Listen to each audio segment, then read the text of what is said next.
All right, first time guest on the podcast, Mitch. Welcome. Howdy do, how are we? Good, mate. How are you? Oh, good, thank you. I should have brought my mug out, hey? You should have bought your mug. You've got a mug. I don't understand why you wouldn't have. I mean, you got to promote. What's the point of buying it if you're not going to promote it? That's how I say it. Yeah, unfortunately. Oh, well, it's got me water off it now. That's it. That'll do. What's happening, mate? You actually sent me an interesting message this morning. You saw that. Well, apparently, I missed this whole thing, but apparently Shia LaBeouf is going to be. He's scheduled, or he's rumoured to maybe be in Moon Knight, or he's going to. Yeah, is he actually rumoured to Moon be Moon Knight? Oh, so he is. Yes, yeah. So it's a pretty interesting thing. Yeah, although the character of Moon Knight is Jewish, and I guess it's sort of like he has that vibe around him. Okay, I didn't know that. Yeah, and like the range of like the character itself. I believe I'm not like 100% certain on the character, but to my knowledge, he has like multiple personalities, and Shia LaBeouf, like himself, is a pretty diverse actor with the range that he has. So I feel like he could take on that. That's interesting because that role. Straight away just makes me realize I knew very little about the character. I always just got the vibe that was Marvel trying to have a crack at a Batman-esque sort of superhero where it's like sort of in the shadows, got the cape, the cowl type of look. I don't know. That's what I just assumed it was, and it was almost. Is it meant to be in the form of a? I guess they're all vigilantes at this point, but Batman sort of is that little bit more. Is it meant to be a vigilante-esque hero? Do you know? Yeah, sort of. Look, I don't know like 100%, as I said, but I did just do like a little basic research after I did find out that Shia was going to take on that role. It's interesting because apparently he got like powers from an Egyptian god or something like that. Okay. So it'd be interesting. I just don't know about him. You're a fan though of him, aren't you? Like of Shia LaBeouf. Yeah, absolutely. I just feel like with Marvel and all of like anything that's franchise, Star Wars, anything, you've really got to take a punt on this actor or actress is going to be stable enough, mentally stable to get through what you're going to want is multiple movies probably or a TV series. Look at Ben Affleck. I mean, they cast him as Batman and he went off the deep end pretty soon in. All it took was a couple negative reviews and he threw the towel in.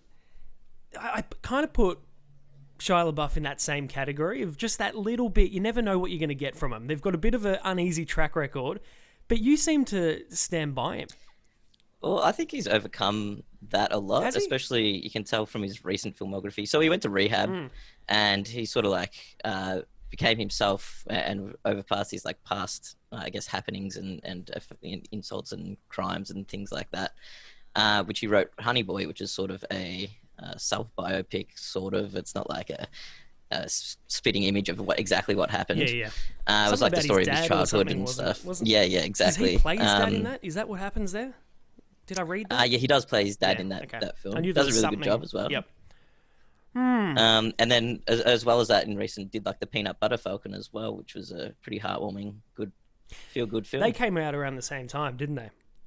Yes, I feel like I think in the same year, maybe even. Yeah, what was that one about? I got confused along the way. I kind of just blend them both together as the storylines. Well, he's like Shia plays like a sort of like a troubled. I don't think he'd be teen, but like troubled young man who gets into some trouble and then needs to escape. And then during this escape, there's also a boy with Down syndrome who is stuck at an aged care facility. Okay, but doesn't want to be there and like wants to escape, and he himself escapes, and they end up getting brought onto the same path of heading to the same journey. And like the boy with Down syndrome wants to be a pro wrestler and has this dream, and he like the troubled Shia character ends up sort of helping the boy achieve that dream and sort of like becomes like a good person on the way. When you say pro wrestler, are we talking like like not like sort of like he watches like old films of like an 80s or whatever wrestler and aspires to be that character. So not like collegiate wrestling. The journey is to find him. You mean like professional, like WWE, that style of wrestling, or is it more like Olympic? Yeah, that style. Hey, that appeals to me. That appeals. I could watch that, and that was all right, was it? Yeah, it was really good actually. Okay. I guess it's a bit cheesy, but like it's like a nice film. Well, look, I guess we'll see what happens with it, but I am still skeptical. Until Shia proves himself to be a franchise player, I just don't know if I'll trust him. I reckon he'd go off the deep end, but I'll take your word for it. and we'll see what happens. Because I don't know much about Moon Knight, but they've been wanting to get it off the ground for a while now. I'm pretty sure Marvel. I think even what's his name? John Wick. God, help me out here. Keanu Reeves, thank you. He was rumored to be Moon Knight at one point, so I guess I don't know. That maybe that's not going to happen now. I was more intrigued for that casting than I was Shia, but I think that's just because at this point, you know, anything post John Wick, I'm in for, especially with Keanu in a superhero movie. It's only a matter of time until he gets cast, surely. Yeah, surely. Now, well, I don't want to say you and I are going to argue today. I don't think that's what's going to happen. But there was certainly a debate you and I found ourselves venturing or just teetering around the other day, talking about Batman and Spider-Man, right? Now, you've told me for a long time you grew up largely a Spider-Man kid, correct? Yes, especially in comparison to Batman. So were you more of a Marvel kid, or were you, like, it wasn't necessarily Marvel, it was just Spider-Man? It was sort of like Spider-Man and I guess X-Men as well. Because my brothers and we received like a book which shows all like the villains and the characters of I had Spider-Man and my brother had X-Men. Okay. So we'd like sort of like grow up just like looking at the pictures and being like, oh, I'm that villain, or like I'm that picture, and pick like the best picture in the book and like things like that. I reckon you won there, Spider-Man. And then it sort of like grew from there. I reckon I was more Spider-Man. I don't reckon I really got familiar with the X-Men. I reckon the first experience I would have been the X-Men animated series, but even then I didn't watch heaps of it. But that was probably one of the better animated series there was, I reckon. Definitely. But I still reckon, though, if I was a kid and I had those two books arrive, I reckon Spider-Man's the winner. Definitely more appealing to a kid. X-Men's a bit... X-Men, I don't know. If I was a kid, I would have struggled to wrap my head around it. What's happening? What's a mutant? What does that mean? Sort of the kid getting bit by a spider, far easier to follow in terms of a narrative. Yeah, I guess. Although, like, when we were younger, I guess there was the Spider-Man Sam Raimi films, but then the original X-Men films that were coming out as well, so that was, like, something to look at, and then you sort of draw the inspiration from that to what you like. I don't know if I've ever admitted this on here. It's just another thing that's going to sort of discredit my pop culture knowledge, but I still haven't seen the X-Men movies besides... what was the good one? The one... So there was Apocalypse. There was there's Dark Phoenix, which was the last one, yeah? Yeah, then Apocalypse was before that. It was the one before Days of Future Past. Days of Future Past was a good one. Really good. And then the one before that, First Class, was pretty good as well. So the one that introduced like Michael Fassbender and whatnot into it. Don't remember ever seeing the original X-Men. The first three I never saw, definitely. I need to watch them, but I feel like they're going to be outdated now. Do they hold up? To a certain extent, I guess, but like I feel like they'd still hold up a little bit. Probably a lot cheesier if you look back at it now, but that's the same with most superhero films back in the day. True. I feel like there's just a bit of a stigma though with X-Men now compared to everything we've gotten since then. I feel like it's hard to go back and take that franchise seriously, knowing that there's so much better out there in terms of the genre. Yeah, exactly. But the same looking at Batman as well, looking at the old films.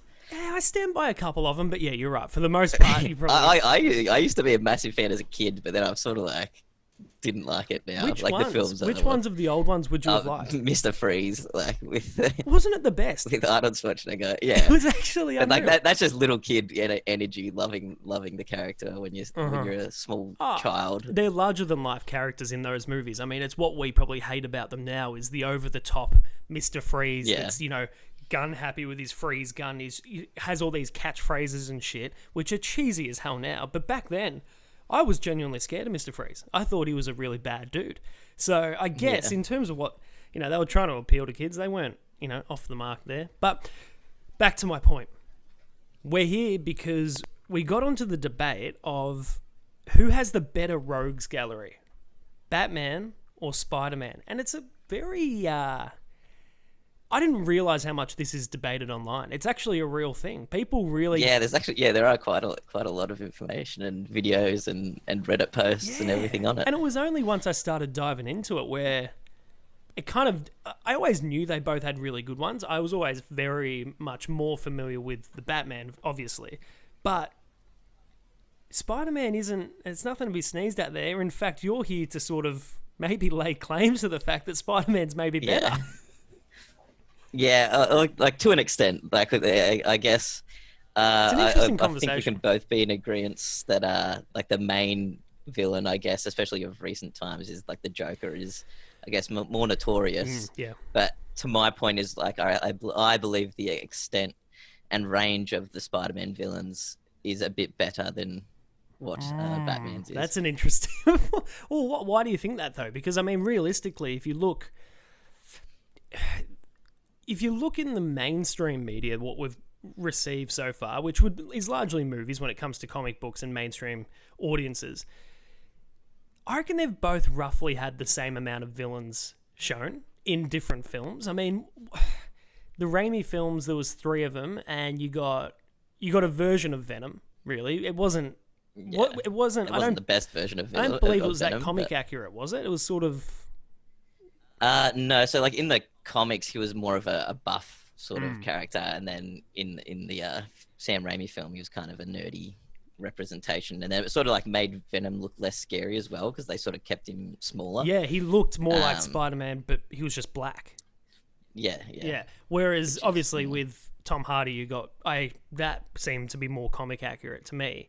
Yes, yeah, absolutely. But I reckon, so what have we seen? I've got a little bit of a list I've compiled here just for our own reference. So I'll go through the Spider-Man list and we'll see what we've had on film. All right, so let's go, because I guess the main argument we're trying to make here is who has the more, not only the more, would you define better as more recognizable? Is that what you'd say? Yeah, I don't know. Like, I guess you sort of like got different subjective, components of it. Yeah, it is all subjective, I guess.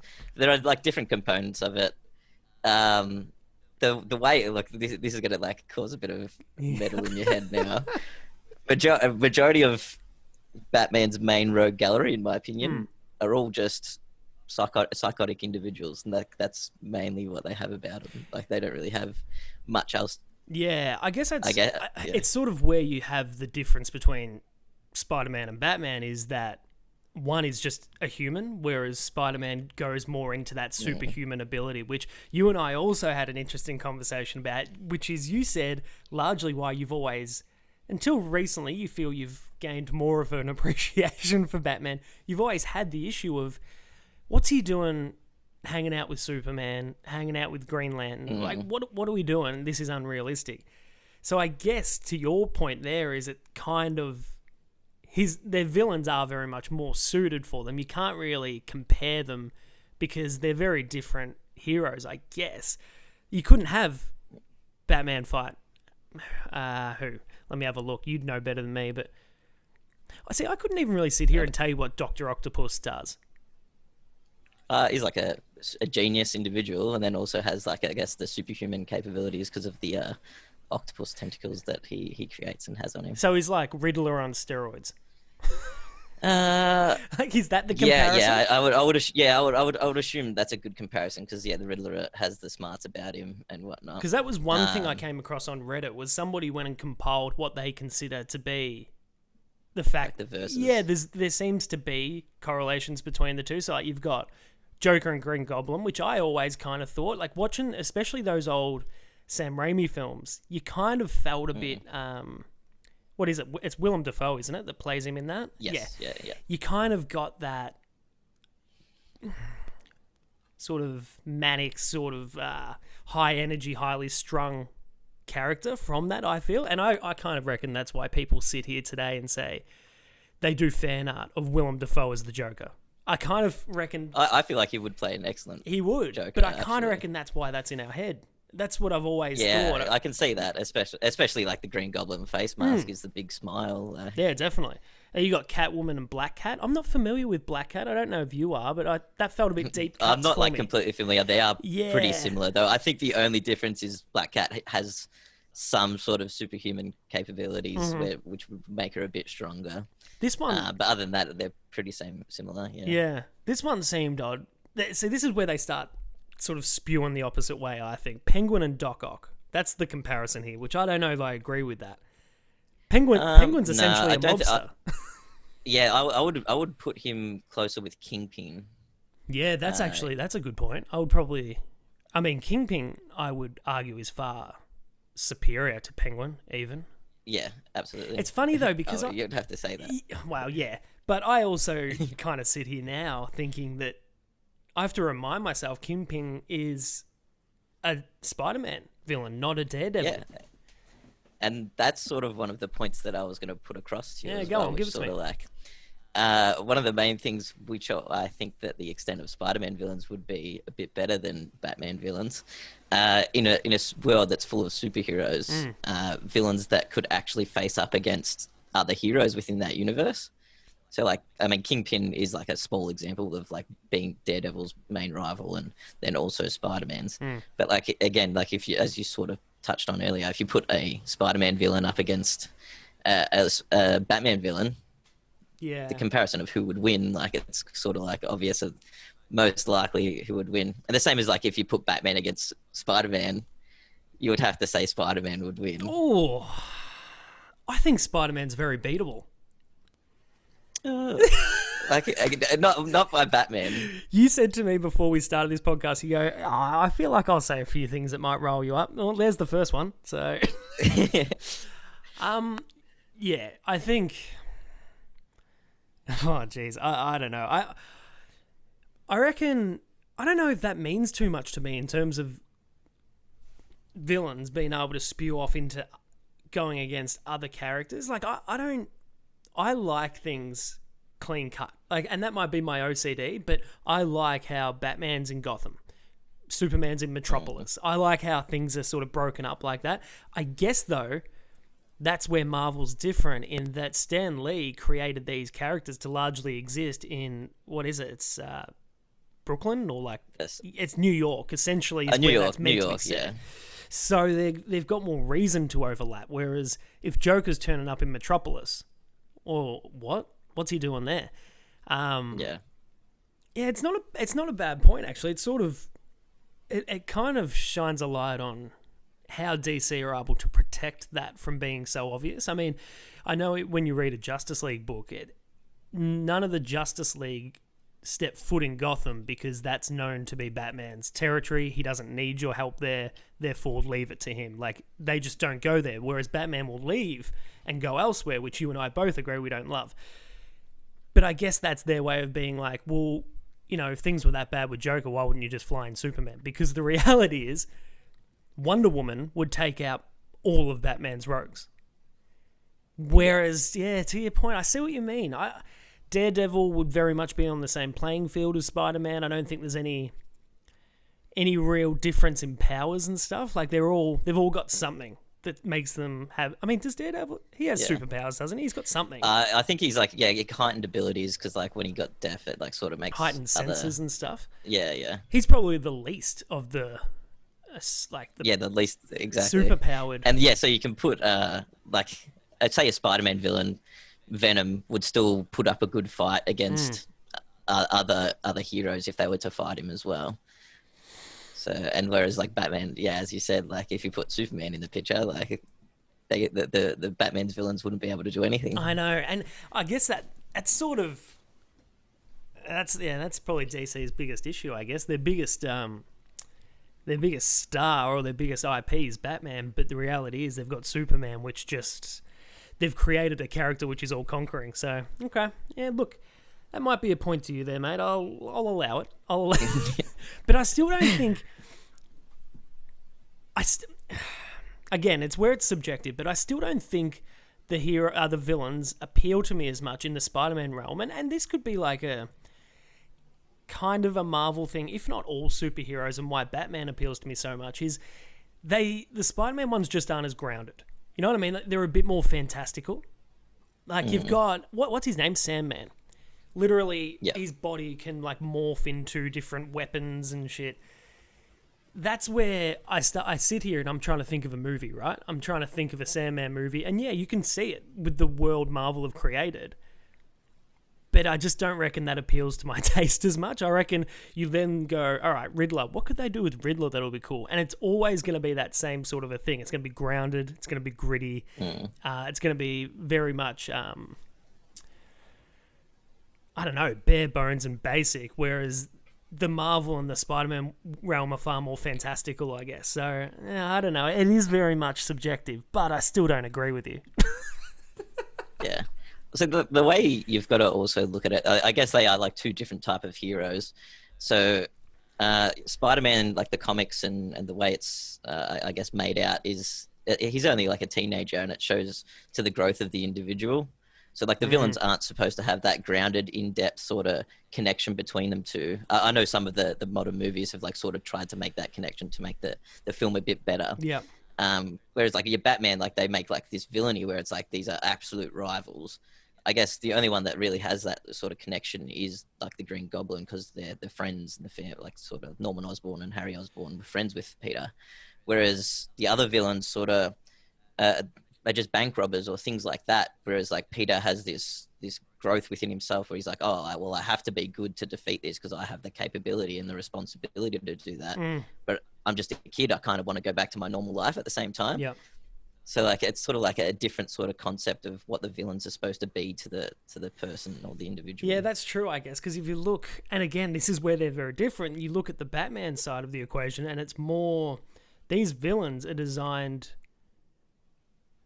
to do the opposite of what they're doing for Spider-Man. You could argue that they're not designed to allow Bruce Wayne to grow. They're designed to allow him to continue facing the reality that he saw his parents killed, and he's forever it's like a dog chasing its tail. Like, it's never going to quite get there, because all he does is chase after these super villains for, they're not super villains, but you know what I mean? In this ever-going cycle of they go into Arkham, they come back out, he gets them again, he puts them back in, all to try and give him some sort of validation and self-worth of he's always trying to save his parents, which died. So therefore, he's always in this mindset of, I need to save someone. I need to get there. I need to be better. I need to stop them. And he allows this ever revolving door of Arkham Asylum just to let these characters go in and come back out, cause mayhem again, put them back in. You could argue he doesn't grow and develop as a character, especially Bruce Wayne. He's a man that stays single, lives in his house with his butler forever in the world of comics. Yeah. Whereas it is a good argument to sort of look at how they do both benefit the different characters in different ways. You're right in that Spider-Man does grow far more throughout his progression as a character. Yeah. But it's interesting to see how they manage to do that. I guess you look at Joker and Batman, and a lot of the argument with those two characters is that they're the exact same, but they just stand for two different things. But at the end of the day, they're two, you could argue, insane people. Yeah. I mean, dressing up as a bat and going out in the night and fighting crime and fighting people that wear face paint while you're in a mask and a cape, that's not very sane. Whereas Peter Parker, I feel like he's pretty sane. He's a pretty normal kid. But you can see where that's just, where got this power thrust upon him. Yeah, and he just like sort of, and especially like with the main quote from like Uncle Ben when he passes, like, with great power comes great responsibility, and so like he feels like he has to owe it to his uncle and be responsible for those things, seeing as he has that power. Okay, again, we're at a stalemate, I feel, here, because we've come in thinking we'll establish who's got the better rogues, but I feel like we're just kind of getting stuck on differences that kind of make the argument hard to win. I would say the obvious thing that it's hard to not get drawn back to is Batman's become superior just based on the Joker. It would be an easy... You could argue that the Joker it probably is the greatest villain in all of fiction ever. But I guess in terms of depth, it's beyond that. If you take Joker out of the equation, you've got... I mean, take me through. Who would you consider the Spider-Mans... Well, I would consider like Venom he's probably my favorite rival. Yeah. And I've written down a few notes on like why. Well, Venom and like Explain the symbiotes Venom to me, themselves. because I watched the Venom movie and I enjoyed it for what it was, but I still, and it could just be my history with Batman, but sitting down to watch Venom and sitting down to watch Joker gave me two very different levels of excitement and appreciation for the character. But that just might be because I don't have a great understanding of the character. What makes Venom so good? See, like, oh, in my opinion, I mean, it's sort of like opinionated, and what the context of Venom actually is. So it's a symbiote. So it's like I guess, I don't know how to even explain it, a glob of life form. Yeah, we need Justin for that. which comes down and like takes control of a host and then takes on the characteristics of the host. So the symbiote came to Earth, and the first host that it took was Spider-Man, which has like the symbiote Spider-Man, which is the black suit Spider-Man. So like, I think that's, what was it, Spider-Man 3? I can't remember now, actually, off the top of my head.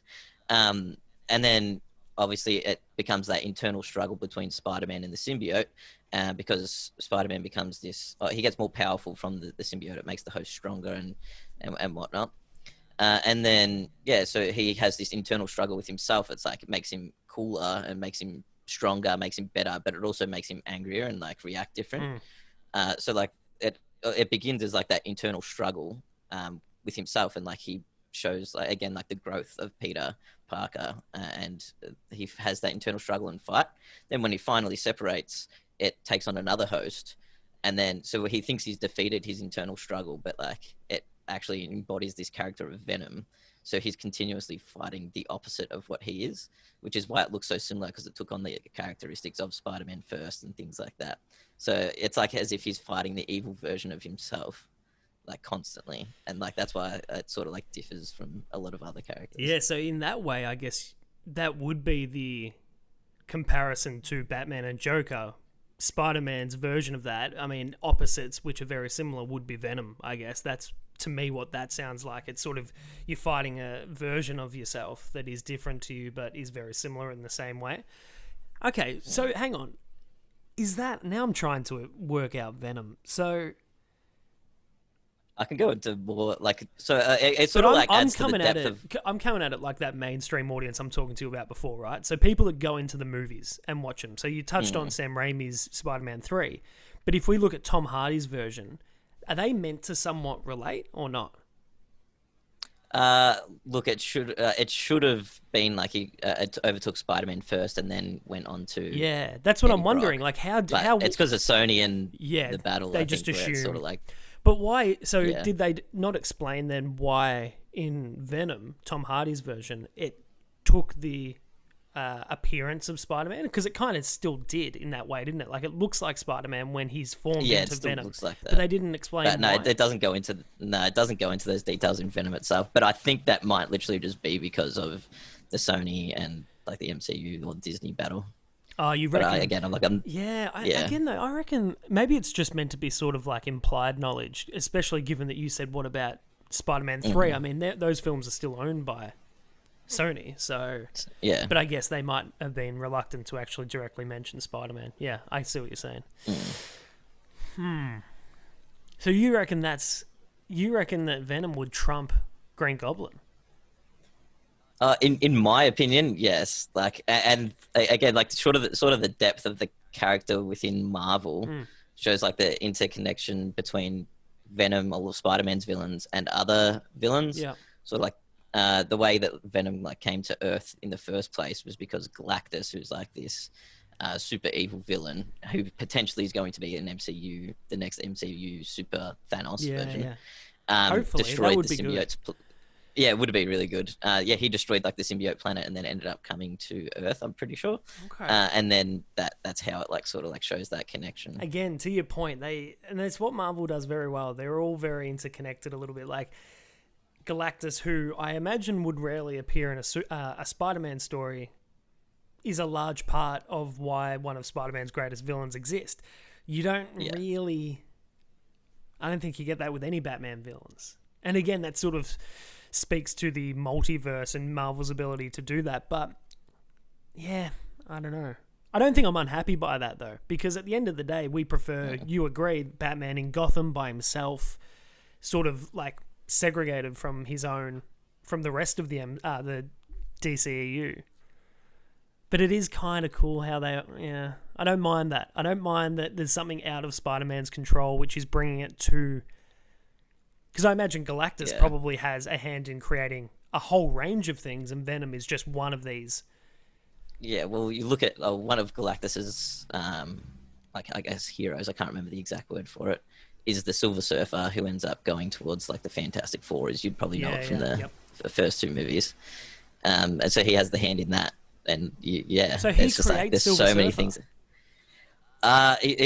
He's like a I don't know how to explain it.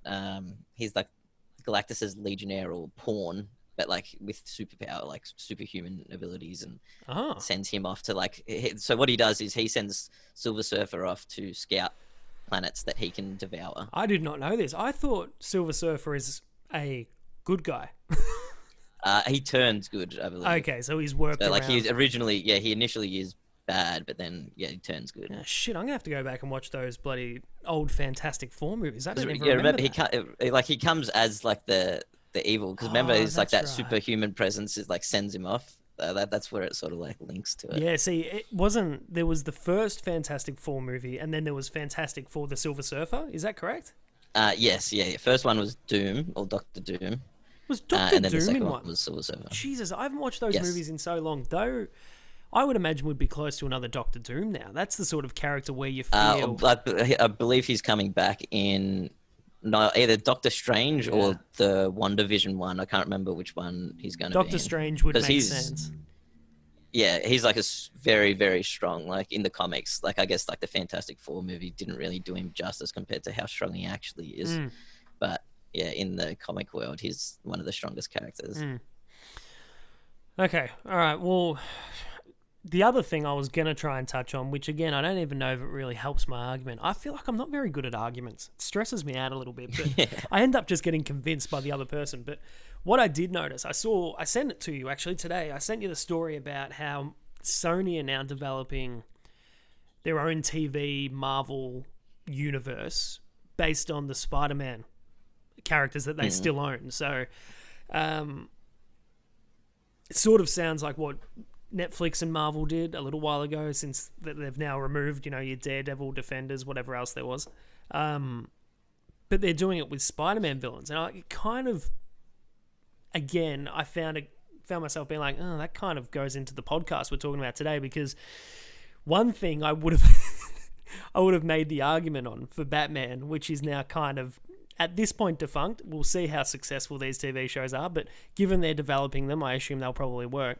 I would have said all you'd have to do is look at the spin-offs and the universes created from the world of Batman. So you've got Batwoman, the TV show. You've got Titans. You've got, I think it's called Legends of Tomorrow, is it? Yeah, that's not that much Batman, but I mean, Batwoman shows up. But there's also Pennyworth, which is a new, like, fucking Alfred one, which is about Alfred in the CIA prior to his time with the Waynes. You've got Gotham, which just finished up. You've got the new Gotham Central, I think it's going to be called, which is going to come to HBO. A lot of spin-offs which can happen without Batman because of the strength of the back catalogue, whether it be, supporting heroes, but largely the pedigree of rogues, which we saw, especially in Gotham. You saw like young versions of the Riddler, Joker, all that sort of thing. But sort of against my argument is the fact they're now doing it for Spider-Man. You saw it. What did you think of that news? Did you think that was something they can do? Of course, it's something they can do. Like I guess there's like with any villain and stuff, or any artists and comic book writers, there are so many spin-offs and things that people have created. So there's always something that they can create. I was looking up today. It's not actually a show or anything, but the Absolute Carnage comics, which I was thinking of buying. What are they? The collection or something? So it sort of like stems off. So do you know Carnage, like one of Yeah. the main Spider-Man It villains? was expected to Red be Symbiote. in the next Venom. Is that correct? Yeah, next Venom by Woody Harrelson plays him. Look at that sold me. Yeah, so yeah, insane actor, True Detective. Yeah, so shows good. him. But anyway, it's sort of like he becomes super powerful, and it shows all the hosts that his symbiote can take over, and it's like these codexes which within inside every human that a symbiote has taken over, and then he becomes to control them, and then overtakes all different villains and other superheroes as well, and gains in strength. And his eventual goal is to release, without, I guess, a spoiler alert, release Null, who is like the god of symbiotes, who created all the symbiotes, and existed before any other Marvel created. So his goal in the end is to release him, and they've got to like sort of, I guess, defeat Carnage. And one of the things within this comic book is Venom ends up taking over the Incredible Hulk, which would be insane, like the amount of strength that would hold. Okay. Again, I haven't read it yet, so like I don't know all the details, but I feel like that would be an insane It's just another storyline to have. Yeah, and again, sort of to your point before about the ability to cross over with these other characters, especially the form of Venom, it can take over any other character and just be a different version of that character. That would be pretty insane, because I would think that would look like a Spider-Man cross Hulk Venom looking thing, which would just be crazy, insane. With that said, Venom was pretty big at the end of Venom from memory. yeah, absolutely. What form? I can't imagine the Hulk. Yeah, exactly. Imagine the Hulk. Yeah, that's true. I hadn't really thought of that. Is Carnage part of the Sinister Six? No, Sinister Six is so Doc Ock, Vulture, Kraven the Hunter. Kraven the Hunter, another good one. Yeah. God, how am I mind blank? Oh, mate, this is here. I can throw out some other ones. Tell me if any of these people are in there. I assume Kingpin is not in there. Okay, wait. I'll just bring it up quickly. Sandman, Kraven the Hunter, Doc Ock, Electro, and Mysterio. That's who I've missed. There we go. They're the main ones, I guess. Doc Ock organized it and set it up. So what Doc Ock, like I feel like Doc Ock sounds like he could almost be just as much of a comparison to a Lex Luthor.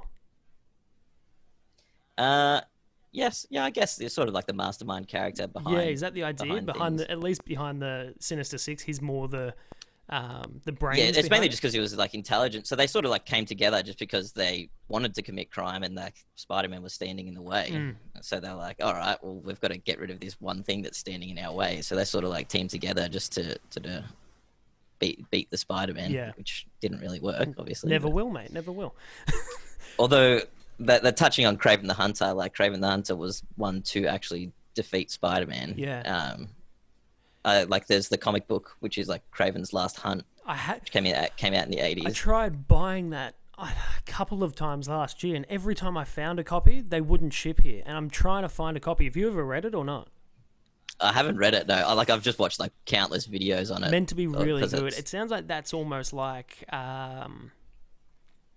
kind of like one of the seminal graphic novels of Spider-Man, sort of what you and I were messaging about Long Halloween and stuff the other day for Batman. Sounds like that's one of the main ones that keeps appearing in all those IGN lists and all that sort of thing. I guess what sort of jumps out to me again is Marvel have more of a tendency, and I reckon it's almost benefited Spider-Man's Rogues Gallery by Sony owning Spider-Man largely, majority of the characters, and wanting to have a Marvel Cinematic Universe of their own. So you've got to dig deep into the back catalogue. And so we almost, especially with Into the Spider-Verse, like you got a real array of different characters from the Spider-Man world. Like people are becoming more and more familiar with the back catalogue of Spider-Man because Sony are trying to pull out all the stops now, and like almost, especially with the Spider-Man movies, Marvel and Sony coming together to bring their characters together. I mean, who was Jake Gyllenhaal? Mysterio. I was totally unfamiliar with Mysterio prior to that. I reckon when I saw the poster, I was like, oh, that looks familiar. I remember that, like, I feel like I might have seen that at some point.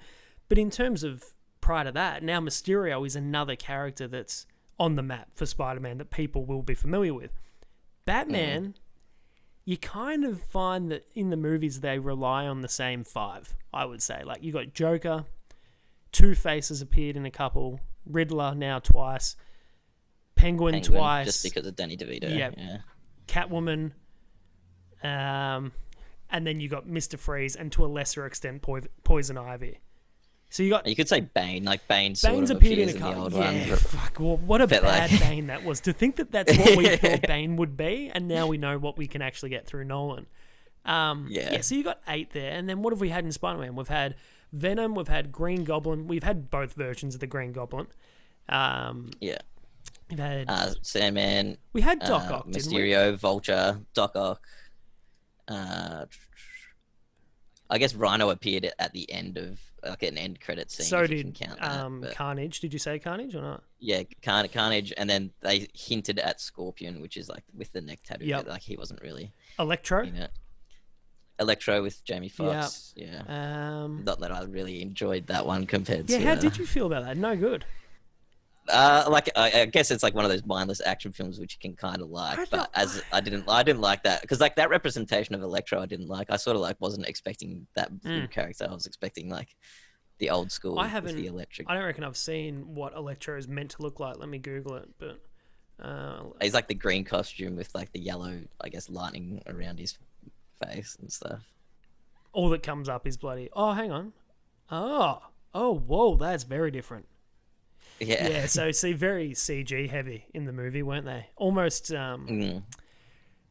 Yeah, they didn't need to. Yeah, really they do sort that. of like took it away from it, in my opinion, the way that they CG'd him with the blue and. I just remember so much blue in that movie. Like when I think of the movie, I think of blue. There was just heaps of it. I did mind the lizard though in the first one of that one. Yeah, like as in like the Amazing Spider-Man. I was trying to think of who the villain was in that. It was the lizard, wasn't it? Yeah. I can't even think of who played it though. I can't remember. I don't know the actor's name. I'm pretty sure he played like Dr. Jekyll and Mr. Hyde in like the League of Extraordinary Gentlemen. If you remember that. Oh, I don't reckon I ever saw it, but I remember it. Hang on. Or have you seen Notting Hill? Wait. Not Hugh Grant. No, not Hugh Grant. Hang on, I've got it here. Who have we got? The Amazing Spider-Man 2012. Reese Ifans? To be honest, that doesn't look familiar to me. Wait, I'm not going to bring it up. Oh, I know that guy. Yeah, okay. I don't remember him being Reese Ifans. I don't really know who that is in terms of what else has he been in. Oh yeah, you're right. Notting Hill. He was in that Snowden film, which I never saw with I haven't seen that one with Joseph Gordon-Levitt. He hasn't done heaps, to be honest. He was in Alice Through the Looking Glass. Okay. But yeah, I do recall Lizard being in it, but I just didn't remember who the guy was. So that's another one. So I reckon that's almost pushed 10 or more that we've just listed there that have actually appeared in a mainstream, like, Hollywood blockbuster. Yeah. Yet, yeah, that's probably what annoys me, because there is a lot in the Rogues Gallery of Batman that I look at. I mean, you look at how they've made these Spider-Man ones so successful, just by same way Marvel did with any of the Iron Man by himself. Like, they've made that relevant. You just got to have a crack at them. I guess Harley Quinn's one, but they haven't really put her in a movie with Batman. She's always been Senate, Suicide Squad, or Birds of Prey. That's an example of a Batman villain which has sort of got more relevancy. Actually, we didn't list Scarecrow. That's another one. Yeah. Yeah, I guess. And you don't even recognize that it was Cillian Murphy in the. Yeah. He's so big now. Yeah. Oh, Raj Al Ghul. Actually, I take it back. Maybe there's actually been the same amount between the two. Mr. Frey, it'd be pretty similar. I mean, there's probably been a similar amount of movies made. Yeah, there probably has. There was the first. There's probably more Batmans, I guess, but there wouldn't be many. I'm pretty sure I counted this a couple of years ago, and I was like, "Holy crap, they've actually got the same." So, I mean, if you count Batman v Superman as one, but then you could be counting all the Avengers and Civil War. So, yeah, because Spider-Man's. I guess there's a lot for each of them. Yeah. Okay. I'm now looking through the Spider-Man ones of the ones I don't know, or that I do know that I haven't seen in a film that I would like to. I'm trying to. I did like the representation of Kingpin in Into the Spider-Verse. Loved that version of it. I mean, everyone was all around the Daredevil. Can't even remember that actor's name now, but he was good, very good. But I did love that in the series or the series. Old movie series. Yeah, absolutely. I've never seen the Affleck Daredevil. Oh, really? Never. Is it good? Yeah, absolutely. Really? And then Elektra as well afterwards. I mean, it's probably doesn't live up to it as much now. I saw Elektra on a plane once when I was going to Thailand, back in the days where they had just the one TV screen for each part of the plane. It's shocking. But I never bothered with Affleck's one. I get sucked into reviews and like just that. I guess the same way that people look at George Clooney's Batman, might not necessarily have been a bad portrayal of the character, but just a shocking script, or like, not that good of a movie. I stand by. I'd love to see Clooney as an old Dark Knight Returns style Batman. He's a great actor. There's nothing wrong with him. Yeah. But when you've got Joel Schumacher, who's just making this absolute car wreck of a movie, it's not going to help. I can't even tell you who directed Daredevil, but I know that the film itself wasn't very good, was it?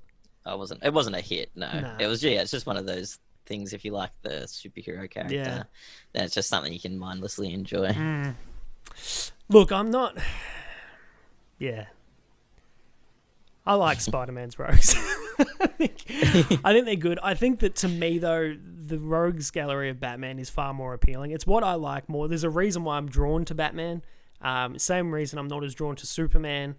But in saying that, I always say, if it's not Batman, it goes to Spider-Man for me, especially if there's a movie coming out that I'm really excited for. The ones that get me excited are those two characters. And after a conversation like this, you start kind of thinking it's a lot to do with the rogues gallery that you get. You're getting such a variety of it. I remember I read a Spider-Man comic a year or two ago, Spider-Man Blue, and it's by the same people that did Long Halloween, and it was sort of their version of Long Halloween, but for Spider-Man. And you get a bit of everyone. You get a bit of all these rogues, and all I was thinking by the end of it was, I want to see this in either an animated film or a live action.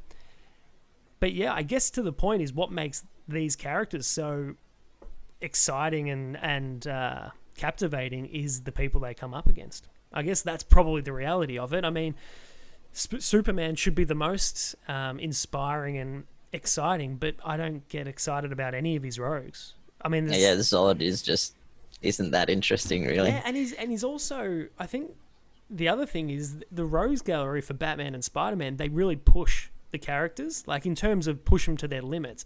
Batman's constantly at the teetering point of just snapping.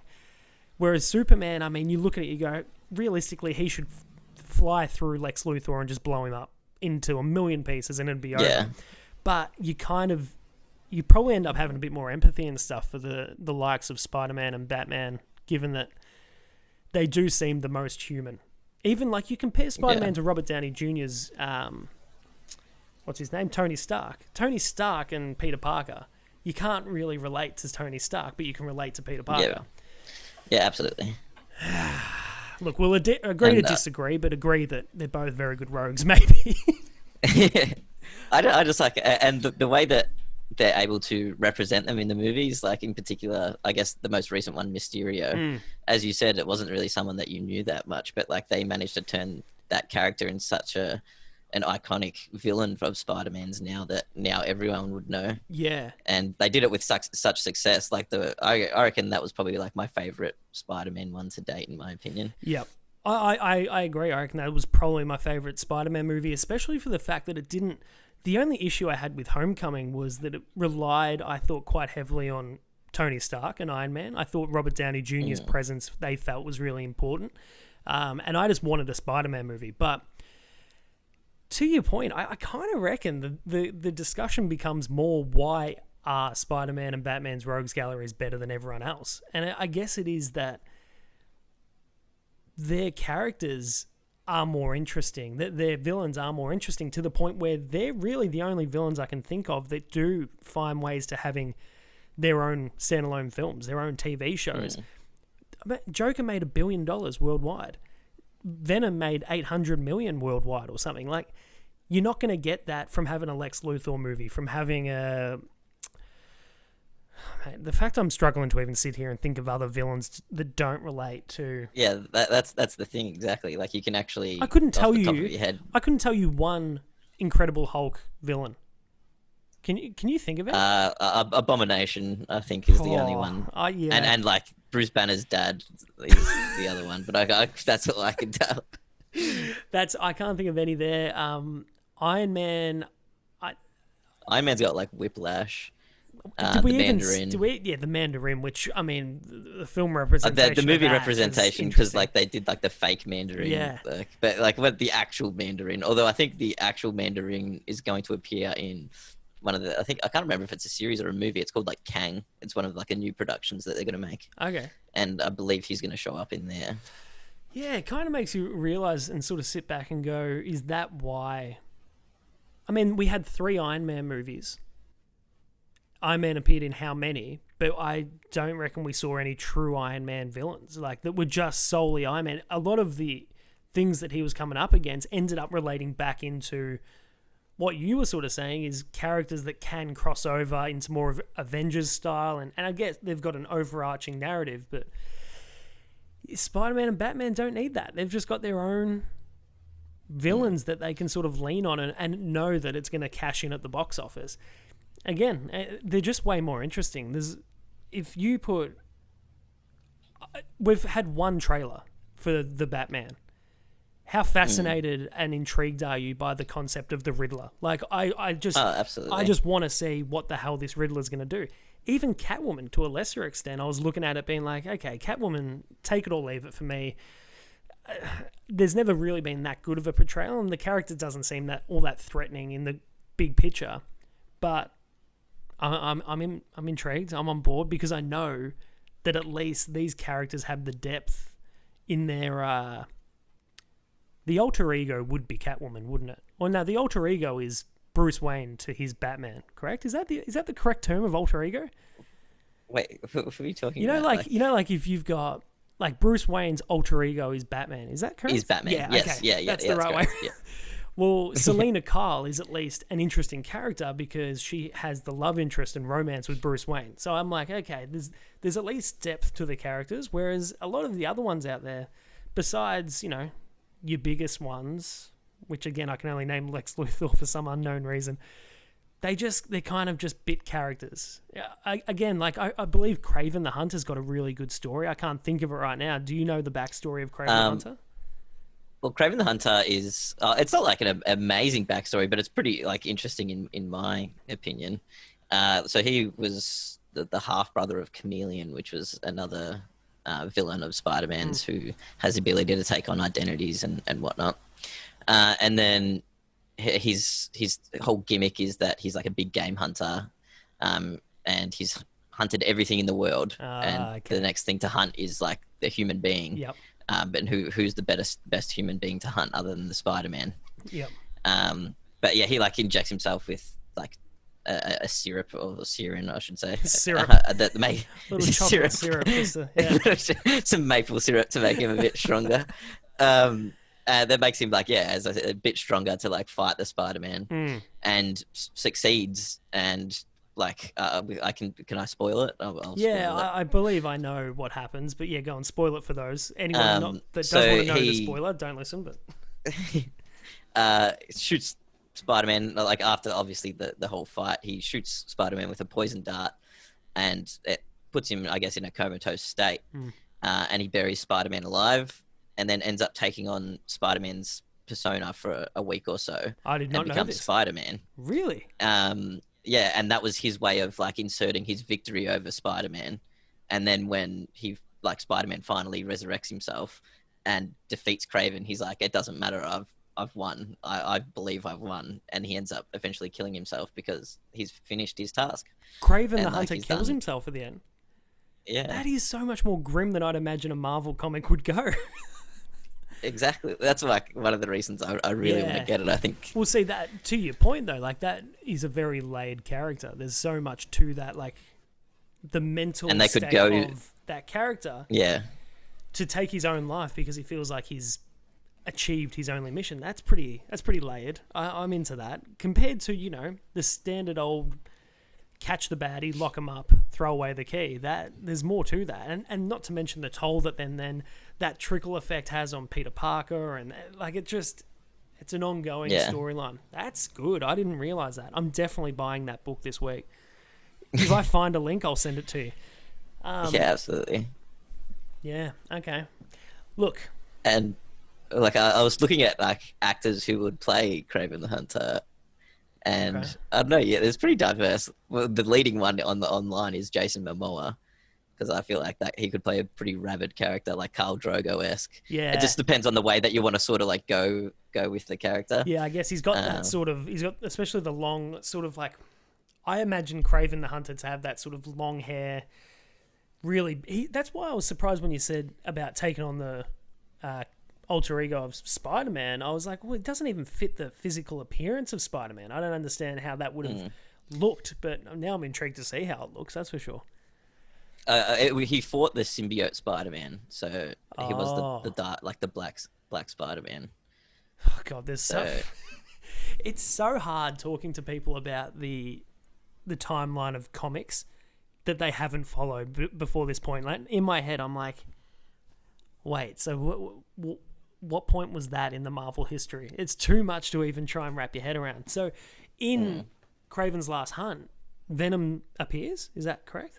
Nah, not Venom. So the symbiote itself had overtaken Spider-Man, and Spider-Man has that black suit. So I guess Kraven even defeats. So more looking like the Sam Spider-Man. Raimi black suit Spider-Man. Okay, I'm with you. Yeah. Okay. Yeah, you've sold me. You've just made Marvel some couple of bucks on me because I'll buy that. Yeah. All right. Well, I believe that was another one they were talking about developing, was the Kraven movie. Is that what you were referring to about Jason Momoa? Are they still planning on this? They haven't. I don't think they're actually developing it. I'm pretty sure Sony might have rights to it. I think they do. I'm not. But again, that might be one of the villain shows or films. Yeah, that they've done obviously Venom. What did you reckon about Morbius? I'm very intrigued because that. I don't know. It's either going to be. It's pretty hit and miss, I think. Well, look, it's a vampire. Jared Leto. Is that the idea? It's a vampire. Yeah. Pretty much. Yeah, like superhero. He's like an anti-hero in a way. But that's what they sort of painted Venom as well. Is that the true Venom, that he's a? Yeah, absolutely. Okay. Like, so he has both fought against Spider-Man and also teamed up with Spider-Man. Like one of the main things where they teamed up is against Carnage. So Carnage is like the spawn of Venom, and then Carnage is obviously the host that he takes originally is like a serial killer, like a maniac. Yeah. And then so it inherently becomes a maniac and a horrible thing, and they've got to team up and stop it because it's so powerful and scary and evil. Oh boy, okay, I wasn't aware. Yeah, I don't know. When I saw it and I saw Jared Leto, I was kind of like, I felt the same way I felt about the Venom film, and I felt about Joker. When I saw him, I was like, do we really need this? This feels like we're pulling teeth just to try and get a movie out there that could be a box office hit that's loosely related to Spider-Man. I mean, in all my time encountering any Spider-Man story, I don't reckon I've ever come across Morbius. It felt like a really deep cut. Yeah, you don't really see him that much. He's kind of just like a side character, I guess, in a way. And like Jared Leto playing him, he can be either really good or really bad. Like Dallas Buyers Club, sensational. Joker, horrible. Yeah, I would have liked to have seen him had a better movie to work with for Joker. I reckon he could have. He had the potential, but it didn't. Pull off. I just hated the tats. The tats was so unnecessary, and the gangster vibe, like the grills on his teeth. I was like, nah. They've tried to change the character too much, especially when they, like, you look at Joaquin Phoenix in Joker. Everyone knows going in that's more than likely going to be a standalone. So, okay, it's a different take. I can accept this. Let's just accept it for what it is. Whereas that, we were very much going into the PCEYou when everyone's going, oh, this is our Joker for the next 10 years. I can't. Come on, give me something a bit more traditional, especially when on the other side of the street, Marvel are sitting there going, we're ripping things out the comics and giving them to you. Here you go, here's that. So it felt like a little bit of shortchanging, but in terms of everything he did on screen, I didn't hate the Joker he did. I think he's a good actor. But I don't know what to expect from Morbius. All I see when I think of Morbius, or I see any of there was that photo that came out of him as Morbius. All it made me think was that, is it Diaries of a Vampire or something? Or, you know, that Interview with a Vampire. Interview with a Vampire with Tom Cruise and Brad Pitt. I don't know why. I think of Tom Cruise as a vampire when I look at Morbius. I don't know why. I just do. That is a good film, though. I still haven't seen that start to finish. It was one of those ones when I was a kid. It was always on Channel 10 on a Saturday night, and it would always start at about 10, and it always creeped me out a little bit. I'd never actually watched it, but apparently that's based on books, a really popular book series. Yeah, I think so. But yeah, it's really good. I mean, it's old now, but it's still enjoyable. I'm a sucker for Tom Cruise. I'm on the record with yourself and the podcast, I think, as I'm a Tom Cruise fan. Him as a... Tom Cruise and Brad Pitt. Brad Pitt's sensational as well. Brad Pitt's a given, though. Brad Pitt's never done anything to make it a scandalous thing to say you're a fan of him. Whereas Tom Cruise, you say it and people go, oh, in what way? Yeah. Scientology does that to you. It does do that to you. Well, I reckon all we've established here, at least this is all I'm willing to concede today, Mitch. As much as your argument was good, I will concede that they're both very good rogues galleries and that they are the superior rogues galleries to any other superheroes out there. That's the best I'm willing to give you. I think that's fair. I think you're going to take that. I mean, at the end of the day, you're a guest on the podcast, so be polite and don't go too hard, and we can all be happy, and you can come back whenever you want. All right? Is that a fair trade-off? Fair trade-off. I'll take that. What before you go? We've been a Spider-Man fan. What's your predictions for the next Spider-Man film? Do you have an idea of what you think that cliffhanger from the last movie is going to lead to?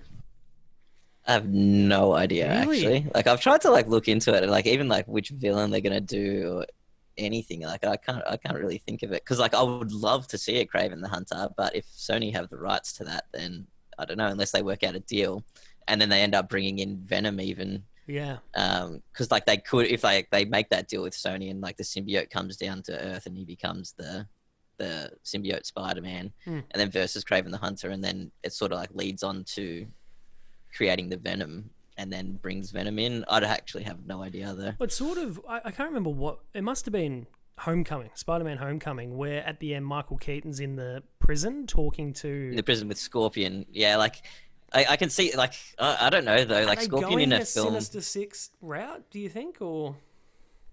They might, I guess. And I guess they sort of had the elementals in Mysterio instead of... And they sort of wanted everyone to think that it was Sandman. Who was actually, Sandman they hinted at Sandman's just I guess another criminal. He's yeah, not but who anyone. was it meant to be? What do you mean they alluded to? Do you know in the trailers and whatnot, how Mysterio was creating these massive beings? Yeah. The very first one was That's right. the earthy looking one that was destroying. So they sort of made out to be that, and then there was also Hydro Man, which is another Spider-Man villain who can control water, similar to what Sandman is like. And that's what Mysterio was doing in that trailer. Yeah, but it ended up being the elementals, but people thought that. But in Far From Home, they actually mention the Hydro Man's real name, as in I can't remember exactly. Yeah. But his human character's name. They actually make mention of little that. things that you miss if you're not a Spider-Man buff. I tell you, there's little things like that make it worth getting people like yourself on. Okay, I think I'm hopeful that it does lead to that Sinister Six sort of thing, especially with how they sort of brought in Joe Jonah Jameson as what's his name, J.K. Simmons, same guy from the Raimi films. I'm over here as a clueless Spider-Man fan, being like, oh, does that mean that they could bring back Willem Dafoe as Green Goblin? But no, he died, didn't he?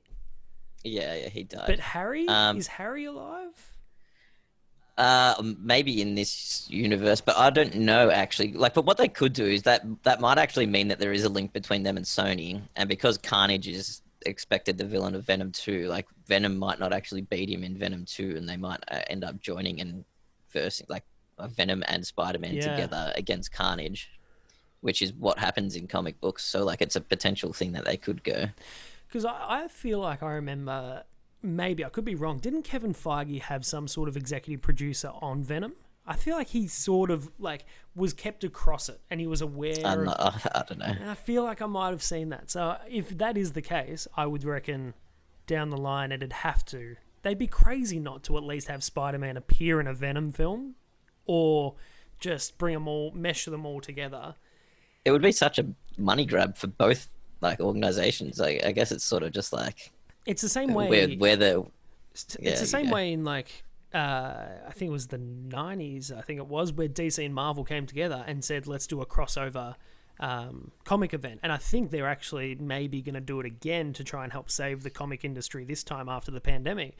They're let's bring the characters together. And what they do is back then, to make everyone happy, they did, I think it was Batman beat Captain America, but Superman lost to somebody. Like, they sort of had trade-offs. It's like, you can't win them all. But I believe there was 2 separate publications where if you're a DC fan, you can buy the version where all your heroes win. If you're a Marvel fan, you can buy that version. That's pretty cool, actually. Well, and who does it hurt? I don't understand who it hurts. Nobody, really. What's the difference with the movies? If you come together and you split the profits, all it's going to make is for a good movie. I don't see why you wouldn't do it. And all it's going to do is make a Sony's IP that they've still got more financially viable, I guess. The only thing is, I don't reckon Disney will be actively going out to help Sony boost their own characters without any sort of compensation. And they'd be greedy and be like, well, we've been more popular and earned more money, so we deserve more money in this. Yeah. And then just that's what happened. That stupid. That's what happened with Spider-Man and Tom Holland and everything. Just was at the start of this year where. Yeah, I think so. Yeah, they couldn't reach an agreement. Disney. I think Disney priced themselves out. They were sort of saying they were undershooting, or so. I can't really remember the story now. I can't remember it, but I remember it happening. But it was something petty where everyone was kind of like, oh, so we're not getting Tom Holland as Spider-Man anymore, or Tom Holland is no longer appearing in the Avenger films, and everyone was like, what? How can you not work this out? Eventually, they all come back to the table and work out a deal, but same way that it's been mutually beneficial for Sony to rent out Spider-Man to Disney, I don't understand why you couldn't work something else out for the rest of the movies, and especially when you're competing with DC, who are starting to kick into gear. To your point, from what you've brought to the table today, mate, it's only going to make them that much stronger having all things Spider-Man. Yeah, well, they might need that combination, as you said, especially like post-COVID. Like, they need something to boost, and that'll boost numbers most definitely. You got to get people back in those cinemas, and that's one way to do it. Or you just make Spider-Man TV shows, which are they going to do as well? Yeah, they got everything. Everything's coming out. Well, apparently the other 2, like WandaVision and stuff, are supposed to be out by the end of this year. I saw that, but I think they're being pushed back even further now, haven't they? Similar with Wonder Woman. Like, everything's just getting pushed right back. I don't really know why WandaVision would, though, because it's streaming, so I didn't understand when I saw that. But I am excited for the next slate of Disney TV, Marvel TV on the Disney app. I'm very keen for that. Given Mandalorian and what they've done there, I'm hoping that they can do some pretty cool shit. That's good. It's needed it, because Disney wasn't the best at the start. It didn't have very much original stuff besides your basic kiddie films, and I was expecting a lot more on there. But I had it. I had it for about a month. Watched Mandalorian, cancelled it, and I've got it back now in anticipation for Mandalorian season 2, which I think is in a couple weeks or next month or something. Yeah, I think it's soon. It's very soon. Very exciting. Well, mate, thanks for joining the podcast. We'll wrap it up there. We'll agree to disagree on all things who has the better rogues gallery between Spider-Man and Batman. Other than the fact they've both got better than all other superheroes. So, agree on that. Yeah. Mate, thanks for joining the podcast. Come back anytime. All good. Have a good one.